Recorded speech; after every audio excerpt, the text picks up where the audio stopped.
There are certain vegetables that, while often considered healthy, can actually cause more harm than good for people over 60, especially when it comes to joint comfort and sustained energy. The wrong ones can quietly increase inflammation, drain your stamina, and make you feel achy or sluggish without you ever connecting the dots back to your plate.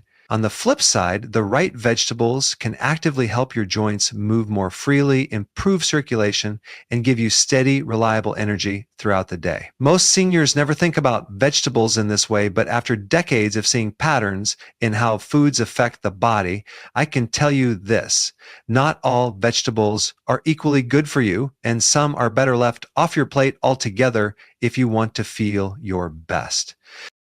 Now, this isn't about diagnosing any condition or telling you to avoid vegetables altogether. You should always work with your doctor for specific medical advice, especially if you have health conditions or are taking medications. What we're talking about today is how certain plant compounds interact with the body, particularly the aging body, and why avoiding some vegetables while adding others can make a huge difference in your comfort, mobility, and energy levels. These are simple food-based strategies that anyone can apply, and they can have a noticeable impact in a surprisingly short time. One of the big hidden issues here is how certain vegetables contain plant chemicals that can irritate joints, interfere with mineral absorption, or throw off your energy balance. When you're younger, your body can often handle these compounds without much trouble. Your digestion is stronger, your nutrient reserves are higher, and your immune system can manage the occasional irritant. But after 60, a few things change. The digestive enzyme output declines, stomach acid production drops, and your gut lining may become more sensitive. This means compounds that were once no problem can now cause noticeable effects, especially when eaten regularly. For example, certain vegetables contain alkaloids, oxalates, or lectins, plant defense chemicals that can bind minerals, irritate tissues, or trigger inflammation in sensitive individuals. You may notice this as joint stiffness that shows up more in the morning, a dull ache after certain meals, or a wave of fatigue that follows a vegetable-heavy lunch you thought was healthy. If you've ever wondered why you feel worse after eating a particular vegetable dish, you might be experiencing your body's reaction to one of these compounds. The problem is compounded by the fact that the body's repair and recovery processes slow down with age. If you irritate your joints or drain your minerals today, you don't bounce back as fast tomorrow. Over weeks and months, this adds up. Stiffness becomes chronic, energy dips become predictable, and you may feel like that's just aging. But much of it can be improved simply by being strategic about which vegetables you include and which you avoid. Inflammation is the core issue here. While some vegetables fight inflammation, others can subtly promote it in the wrong person. This isn't because those vegetables are bad in a general sense. They may be fine for someone else, but because your unique physiology, especially after 60, reacts differently.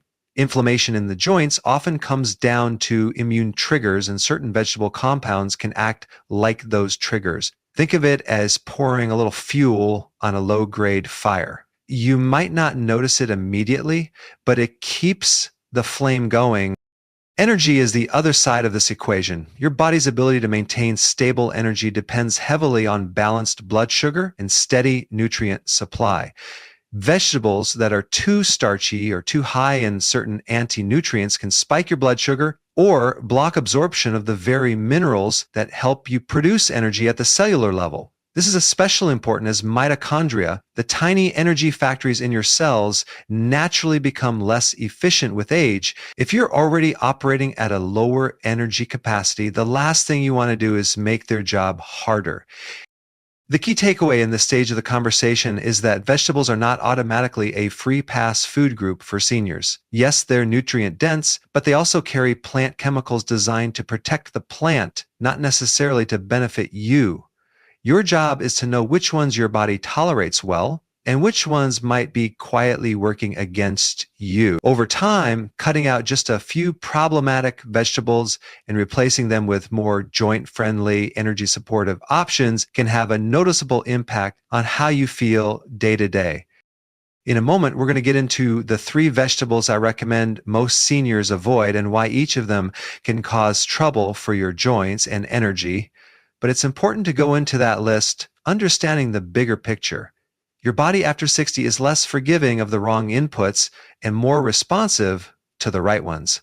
You don't have to overhaul your diet completely to see results. Sometimes a small, precise change in your vegetable choices is all it takes to start moving the needle in the right direction. And when you do, you might be surprised at how quickly things can shift. That morning stiffness could start easing. Afternoon slumps might not hit as hard. Your walks could feel smoother, all from adjusting what's on your plate. That's the power of aligning your food choices with your body's changing needs. And it's why this topic is so important for anyone who wants to stay active, mobile, and energized well into their later years. The first vegetable I recommend most seniors avoid is eggplant. Eggplant belongs to the nightshade family, which also includes tomatoes and peppers, but eggplant in particular is higher in a type of plant compound called alkaloids. Alkaloids can irritate joint tissues in sensitive people, leading to stiffness or pain, especially in the morning. If you already have arthritis or notice your joints ache more after certain meals, eggplant may be adding fuel to the fire. Many people don't make the connection because the effects aren't immediate. It can take a day or two of regular consumption before you notice your joints tightening up. The second one is raw kale. Now, kale can be very nutrient dense, but when eaten raw in large amounts, it contains high levels of goitrogens, compounds that can interfere with thyroid function. For seniors, especially women, this can be a big issue because the thyroid controls metabolism and energy production. A sluggish thyroid means fatigue, slower recovery, and a harder time maintaining muscle and bone strength. Cooking kale reduces goitrogens, but raw kale salads or smoothies every day can, over time, chip away at your energy levels without you realizing why. The third is corn, and yes, while technically it's a grain, many people treat it like a vegetable. Corn is very high in starch and has a high glycemic index, which means it spikes blood sugar quickly. For anyone over 60, these spikes can lead to energy crashes, increased inflammation, and over time, higher insulin resistance. If you're dealing with joint inflammation or low energy, this constant blood sugar roller coaster is the last thing you need. Plus, corn is also one of the most common sources of mycotoxins and pesticide residues, which can add another layer of stress on the body. Now let's look at why these three in particular can be so problematic for joints and energy. With eggplant and other nightshades, the alkaloids act almost like mild irritants to the body's immune system. They can increase the release of inflammatory chemicals in the joints, especially in people who are genetically predisposed or already have joint wear and tear. Think of it as repeatedly rubbing sandpaper over an already sore spot. Your body stays in a low-grade inflammatory state. With raw kale, the issue is less about inflammation and more about nutrient interference. Goitrogens compete with iodine uptake in the thyroid, slowing hormone production. Since thyroid hormones are critical for maintaining body temperature, energy, and metabolism, even a small slowdown can lead to fatigue, brain fog, and less resilience to stress. And because older adults often already have reduced thyroid output, the impact can be more noticeable. With corn, the main issue is how it disrupts blood sugar stability. Every spike in blood sugar leads to a spike in insulin, which is followed by a dip that leaves you tired and craving more carbs. These fluctuations don't just drain your energy, they also contribute to chronic inflammation. And chronic inflammation is directly linked to joint stiffness, pain, and slower tissue repair. Add in the fact that most commercial corn is genetically modified and heavily sprayed, and you've got a food that delivers more stress to the body than benefit, especially when eaten regularly. The key thing to understand is that none of these vegetables are inherently toxic in the same way poison would be. The problem is how their natural plant compounds and nutrient profiles interact with an aging body that's more sensitive to irritation, nutrient competition, and blood sugar swings. For someone in their 20s with a fast metabolism, resilient joints, and strong digestion, these might be minor issues. But over 60, when joint cartilage is thinner, digestion is slower, and hormone balance is more fragile, those minor issues can have a major impact on how you feel every day. The first vegetable I recommend adding to your routine is lightly cooked spinach. Spinach is loaded with magnesium, potassium, and antioxidants, all of which help relax muscles, reduce joint stiffness, and support healthy blood pressure. The key here is cooking it lightly. This not only reduces oxalates, which can bind calcium, but also makes the magnesium and other minerals more available for your body to use. Magnesium in particular is critical for both joint comfort and steady energy because it helps your muscles contract and relax properly while also stabilizing blood sugar. The second is sweet potatoes. While technically a root vegetable, sweet potatoes are one of the most joint-friendly carb sources you can eat. They're high in beta-carotene, vitamin C, and potassium nutrients that fight inflammation, support collagen production for healthy cartilage, and maintain fluid balance in your joints. The natural slow digesting starch in sweet potatoes also provides a steady release of energy, avoiding the blood sugar spikes you get from white potatoes or corn. A small serving with your meal can keep you energized for hours without the crash. The third is Brussels sprouts, especially when roasted or steamed. These are rich in vitamin K, vitamin C, and sulforaphane, a compound that helps protect cartilage from damage and reduces inflammatory markers in the body. Vitamin K also plays a big role in directing calcium into your bones and away from your arteries, which is crucial for joint and cardiovascular health as you age. Roasting them brings out a sweeter flavor, making them more enjoyable if you're not usually a fan. Now let's talk about nutrient synergy because it's not just what you eat, it's how you prepare it and what you pair it with. For example, pairing spinach or Brussels sprouts with a healthy fat like olive oil or avocado increases the absorption of fat-soluble vitamins like A, E, and K. These vitamins are vital for joint repair, anti-inflammatory effects, and protecting the cells in your muscles and connective tissues. Cooking methods matter too. Light steaming or sautéing vegetables helps break down anti-nutrients like oxalates and goitrogens, making it easier for your digestive system to extract minerals and vitamins. Overcooking, on the other hand, can destroy vitamin C and other heat-sensitive nutrients, so aim for a gentle cooking approach. Another simple trick is to combine vitamin C-rich vegetables like sweet potatoes or Brussels sprouts with a source of collagen or gelatin. For example, adding roasted Brussels sprouts to a meal with bone broth or grass-fed gelatin in a side dish. Vitamin C is necessary for collagen synthesis, and collagen is the building block of cartilage, tendons, and ligaments. This combination directly supports the structure and resilience of your joints. Finally, avoid eating these beneficial vegetables alongside large amounts of high sugar or high starch foods, as this can blunt their anti-inflammatory effects.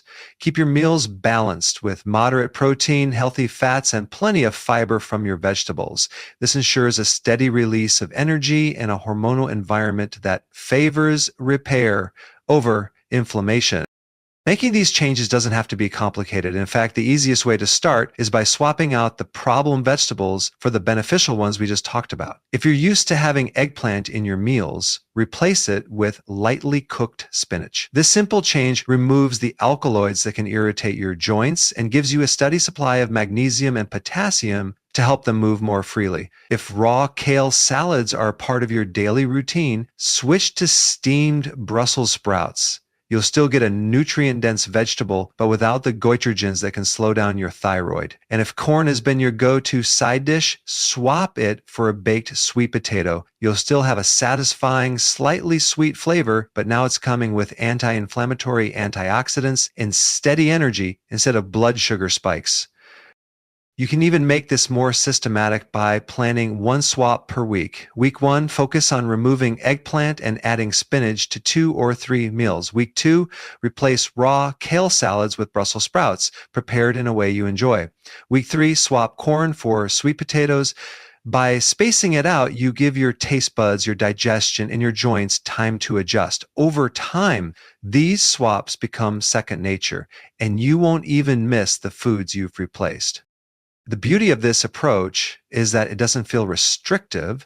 You're simply trading foods that work against your body for foods that work with it. And because you're giving your body more of the nutrients it needs, you'll start to notice changes beyond your joints and energy. Your digestion may improve, your skin may look healthier, and your mood and focus can get a boost. This is the ripple effect of feeding your body in a way that aligns with its needs after 60. Here's the truth: joint pain and fatigue are not inevitable parts of aging. Yes, our bodies change as we get older, but much of what we feel is influenced by the daily choices we make, especially the foods we eat. When you give your body the right inputs, you give it the ability to repair, protect, and strengthen itself.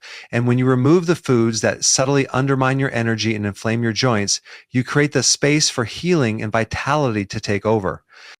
You don't need a perfect diet to see results. You just need consistent, targeted changes that directly address the challenges your body faces at this stage of life. Think of these swaps as part of your personal maintenance plan. Just like you take care of your home or your car, you take care of your joints, your energy, and your overall health. So here's my challenge for you. Start today. Pick one swap from the list and put it into action in your very next meal. Notice how you feel over the next few days. Then, when you're ready, add the next one. Keep going until all three swaps are part of your routine. You might be surprised at how quickly your body responds when you take away the foods that irritate it and replace them with foods that nourish and protect it. If you stick with this for even a few weeks, you'll start to see that better joints and more energy aren't just possible, they're within your control. This isn't about giving up the foods you love forever. It's about choosing the foods that love you back. And when you do, your body will thank you every single day.